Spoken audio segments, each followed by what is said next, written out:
En 7 ans de présence au Maroc, la Banque européenne pour la reconstruction et le développement a dépassé 2 milliards d'euros de financement essentiellement destinés au secteur privé et devient la première institution internationale à avoir des bureaux de représentation en dehors de l'axe Rabat-Casablanca. Sans oublier qu'elle est la seule institution qui octroie des prêts en dirhams. En 7 ans donc, la Bird a déployé une panoplie de produits, notamment le Women in Business en 2018, des produits de verdissement de l'économie marocaine, d'autres destinés à l'export mais également en faveur de l'accélération industrielle. De la monétique au monétaire en partenariat avec Bank al-Maghrib, la Bird va également renforcer son action dans le secteur de l'agroalimentaire en droite ligne avec sa nouvelle stratégie concernant ce secteur pour la période 2019-2023. Un secteur qui, avec le tourisme, sera au cœur de son action à partir de son 3e bureau inauguré ce 2 décembre à Agadir. Pour faire le bilan des 7 ans d'activité et analyser les actions futures de la Bird, l'équipe Ecoactu.ma a rencontré Alain Pillou, vice-président de la Bird en charge des opérations bancaires. Après Casablanca et Tanger, la Banque européenne pour la reconstruction et le développement a inauguré son 3e bureau de représentation à Agadir.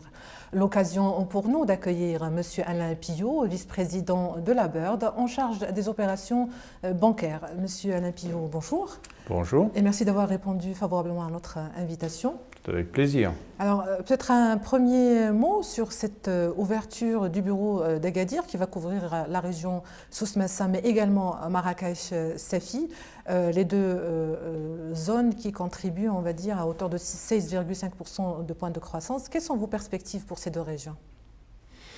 Premièrement, c'est le 3e bureau que nous ouvrons au Maroc, comme vous le savez, après Casablanca en 2012 et Tanger en 2017, que j'avais moi-même ouvert. D'ailleurs, ceci est une décision stratégique. La Bird est une institution qui est très décentralisée. Nous sommes au contact de nos partenaires, nous sommes au contact du secteur privé sur le terrain. Ce bureau à Agadir va couvrir 2 régions, comme vous l'avez rappelé, celle de Souss-Massa et celle de Marrakech-Safi, et va nous permettre d'être en contact très étroit avec les entreprises locales, quel que soit le secteur dans lequel elles agissent, par exemple l'agroalimentaire, le secteur du tourisme ou le secteur de la pêche, mais va nous permettre également d'être en contact étroit avec les autorités régionales, car les plans de développement régionaux fournissent des opportunités pour la Bird de se rapprocher des régions et de financer l'équipement régional. Alors justement, ça colle avec l'impératif pour le Maroc qui s'inscrit dans un plan de régionalisation, on va dire, avancé et qui va mettre en compétition les différentes régions pour pousser la locomotive de la croissance au niveau du Maroc. Est-ce qu'on peut avoir une idée d'avant cette installation? Est-ce que vous avez fait une étude de marché? Est-ce que vous avez fait des échanges avec des partenaires locaux pour identifier justement les besoins de cette région en termes de financement, les partenaires éventuellement qui vont vous accompagner dans cette région, mais également sur tout le territoire marocain? C'est le travail quotidien de la Bird et de tous les banquiers qui y travaillent. Chaque jour, nous allons au contact des clients, que ces clients soient dans le secteur privé ou dans le secteur public. Moi-même, le vice-président de la Bird, c'est ce que j'ai fait depuis une semaine au Maroc. J'ai rencontré 35 ou 40 partenaires publics ou privés. Donc nous sommes en contact permanent. Et pour ce qui est de la région d'Agadir, par exemple, j'ai profité de ma présence pour rencontrer des chefs d'entreprise locaux. Mes collègues vont continuer à le faire. Donc pour nous, c'est le bread and butter, comme on dit en anglais. C'est ce que l'on fait chaque jour. Les projets ne viennent pas à nous, c'est nous qui allons vers les projets. Justement, on va dire en 7 ans d'activité, vous avez atteint un encours de 2 milliards d'euros. Est-ce qu'on peut avoir une idée, quels sont vos indicateurs de performance avant d'octroyer un financement ou de vous inscrire à accompagner un partenaire? Quels sont les indicateurs d'éligibilité pour accéder au financement de la Bird? Une très bonne question, parce qu'il est vrai que nous avons investi 2 milliards d'euros depuis 7 ans. Ce n'est pas négligeable. C'est même, vous savez que nous sommes aujourd'hui la première institution internationale de financement du secteur privé au Maroc. Cela dit, je vais peut-être vous surprendre, mais le volume de nos engagements est l'un des critères que j'observe, avec attention bien sûr, parce que c'est important, mais nous observons avec autant d'attention d'autres critères, et ces critères sont des critères de qualité de ce que nous faisons. Chaque fois que nous prêtons, chaque fois que nous investissons, nous mesurons ce que nous appelons l'impact de notre projet, l'impact sur la transition économique, qui est le mandat de la BERD, et qui est quelque chose de très concret. C'est-à-dire que nous regardons si nos projets, et nous mesurons si nos projets contribuent à la compétitivité de l'économie marocaine, au verdissement de l'économie marocaine, à l'inclusion des femmes, des jeunes, à la résilience de l'économie marocaine, par exemple dans le secteur financier, à l'intégration de l'économie marocaine, et ça c'est beaucoup à voir avec les projets qu'on fait en infrastructure ou en énergie, et enfin à la gouvernance de l'économie marocaine. Et ceci a beaucoup à voir avec ce que l'on fait avec les entreprises du secteur public. Donc nous regardons cela, nous le mesurons, et c'est le critère principal de qualité que nous affectons à nos opérations. Alors vous avez également un mode de travail qui repose sur un partenaire de taille, celui du réseau bancaire. Donc vous êtes à 7 banques partenaires et bientôt 10. Exact, oui. Pourquoi le choix de cette formule? Est-ce que pour répondre à cette problématique récurrente du financement, de l'accès au crédit, est-ce que également pour s'appuyer sur des partenaires qui ont une connaissance du terrain et qui ont l'habitude de travailler avec des structures de taille totalement différentes et dans des secteurs d'activité totalement, on va dire, différents? Il y a 2 points fondamentaux. Le premier fondamental, c'est que notre mission n'est pas de remplacer le secteur bancaire local. Notre mission est de l'aider à se développer, à prendre davantage de risques, à financer l'économie marocaine. Premier point très important. Le deuxième point très important, c'est que seule la BERD serait incapable d'atteindre les petites et moyennes entreprises de ce pays. Il nous faut des partenaires, il nous faut des conduits qui nous permettent de financer un grand nombre d'entreprises. Il faut qu'il y ait un effet de levier. Donc ce que nous faisons, c'est que nous entrons en partenariat avec des banques, 7 comme vous l'avez mentionné, bientôt 10, puisque nous travaillons avec 3 autres banques. Et que faisons-nous avec ces banques? Nous leur proposons tout un menu de lignes de crédit qu'elles reprêtent ensuite aux petites et moyennes entreprises. Et ce menu est très vaste. Il peut viser des femmes entrepreneurs, des jeunes entrepreneurs. Il peut être relié au verdissement de l'économie, aux économies d'énergie. Il peut concerner le transport. Nous avons des lignes particulières. Donc, et chaque année, l'export également. Voilà, l'export. Chaque année, la compétitivité. Chaque année, nous inventons de nouveaux produits pour permettre aux banques d'élargir le marché, leur marché au Maroc. Nous n'entrons pas en concurrence avec les banques. Nous voulons être complémentaires et leur apporter les moyens de se développer plus avant au service de ce pays. Justement, il y a, je pense, un produit qui va être bientôt présent au Maroc, celui destiné aux jeunes. Est-ce que vous pouvez nous dire qu'est-ce qui a présidé au choix d'un tel produit pour le Maroc? Est-ce que c'est en lien avec le discours officiel qui met en valeur le potentiel de la jeunesse marocaine? Vous avez senti un besoin ou bien c'est juste pour couvrir, on va dire, toutes les franges de la société et tous les acteurs économiques présents?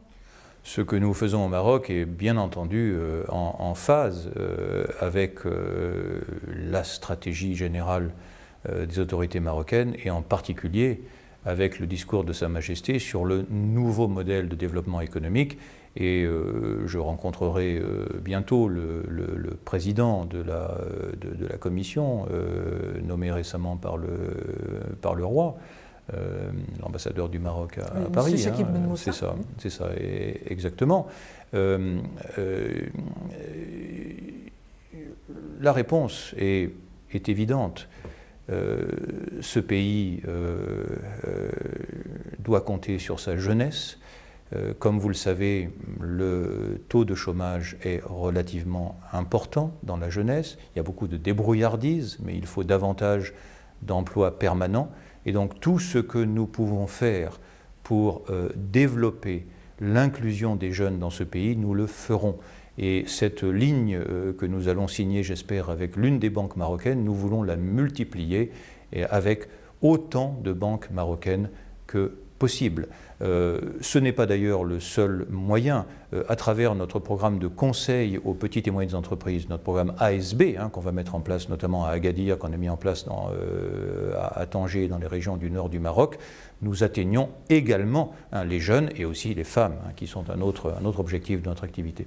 Alors peut-être un mot également sur vos partenaires institutionnels européens. On a vu dans l'inauguration la présence de la Commission européenne. Alors comment vous conjuguez vos efforts pour un même objectif? Est-ce que c'est un travail de concertation? Donc je pense que c'est une force de frappe commune. Comment ça se... La coopération entre les banques de l'Union européenne est extrêmement étroite parce que nous partageons les mêmes valeurs et nous partageons un grand nombre d'objectifs. Pour être très concret, notre programme de conseil aux petites et moyennes entreprises et de création d'une industrie de consultants locaux qui s'adresse à ces entreprises, il y a deux aspects. Est financé par l'Union européenne. Autre exemple, vous savez que nous avons signé il y a quelque temps un grand projet d'irrigation pour la plaine du Saïs. Et vous verrez bientôt un second projet d'irrigation pour la plaine du Saïs.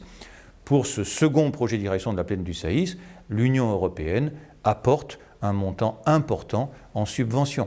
Et donc je pourrais multiplier les exemples. Donc nous avons une coopération extrêmement étroite, quotidienne, et j'en profite pour remercier l'Union européenne pour cette coopération qui est essentielle à notre activité au Maroc. Alors il y a un souci commun aussi bien auprès des institutions internationales mais également des économistes marocains, c'est celui de créer une corrélation entre l'investissement et le gain en point de croissance. À votre avis, où réside le problème pour créer cette efficacité? C'est plus l'effort d'investissement est maintenu, mais ne se traduit pas forcément par une croissance importante qui permettrait au Maroc d'intégrer le club des pays émergents. À votre avis, où se trouve le maillon faible de la chaîne? C'est une question qui est très complexe et qui je suis sûr, sera au centre des réflexions de la Commission sur le nouveau modèle de développement économique. Laissez-moi vous donner une réponse globale. Le Maroc est un pays qui a un secteur public performant et qui a l'habitude du secteur privé. Les privatisations ont commencé il y a longtemps au Maroc. Ce n'est pas un pays où la privatisation est à faire. Beaucoup de choses sont entre les mains du secteur privé au Maroc. Je crois que la réponse à votre question, qui est très complexe, est dans l'équilibre entre le secteur privé et le secteur public.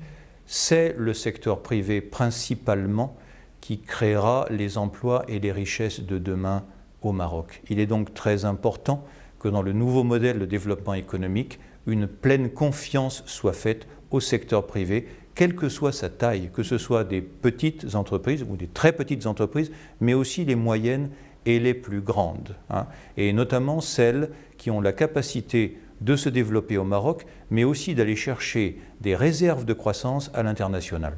Alors vous avez un rôle moteur dans l'accompagnement des métiers mondiaux du Maroc. Je citerai l'exemple de l'automobile. À votre avis, quel regard vous portez sur le développement de ces secteurs?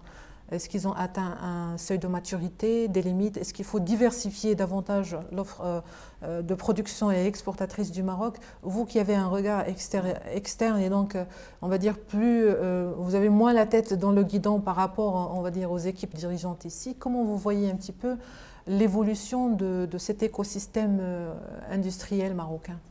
L'installation de l'industrie automobile au Maroc et également l'installation d'une industrie d'équipementiers aéronautiques, comme vous le savez, au Maroc, ici même à Casablanca, est plutôt un grand succès, pour commencer.